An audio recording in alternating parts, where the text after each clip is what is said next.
In February of 2022, the Democratic Unionist Party withdrew the First Minister of Northern Ireland's executive, effectively collapsing the region's power sharing institutions. Shortly before, the DUP's Minister of Agriculture ordered his department to stop checks on all goods moving between Great Britain and Northern Ireland.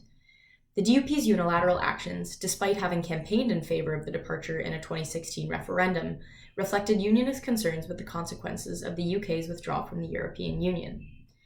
The source of Unionist protest was a portion of the UK withdrawal agreement relating to trade, called the Ireland-Northern Ireland Protocol.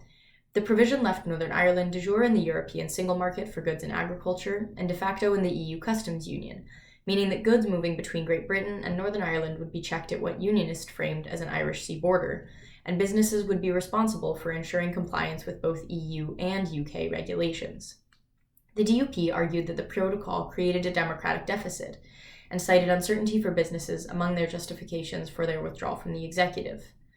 My research sought to explain questions regarding the DUP's high-risk decision-making.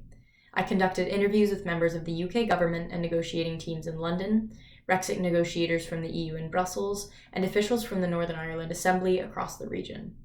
Over 15 interviews allowed me to connect face-to-face with people driving the DUP's decision-making, as well as those most affected by its actions.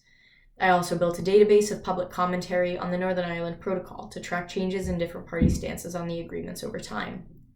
3 hypotheses emerged over the course of the interviews. Firstly, that the DUP national and devolved representatives were divided in their decision to withdraw from power sharing and on their initial support to leave the EU in the Brexit referendum. The second was that the DUP took a deliberately populist stance on Brexit and protocol issues to secure votes which were in danger of being lost to more extreme Unionist party. This theory seemed even more probable in 2022, by which time Sinn Féin, a nationalist party, overtook the DUP as the largest party in the Northern Ireland Assembly, prompting Unionist concerns about a looming referendum on Irish reunification. This response to constitutional issues provides a third explanation for the DUP's perplexing behaviour. The decisiveness of the DUP's actions belies significant divisions within the party, as they're faced with newly urgent threats to the future of unionism.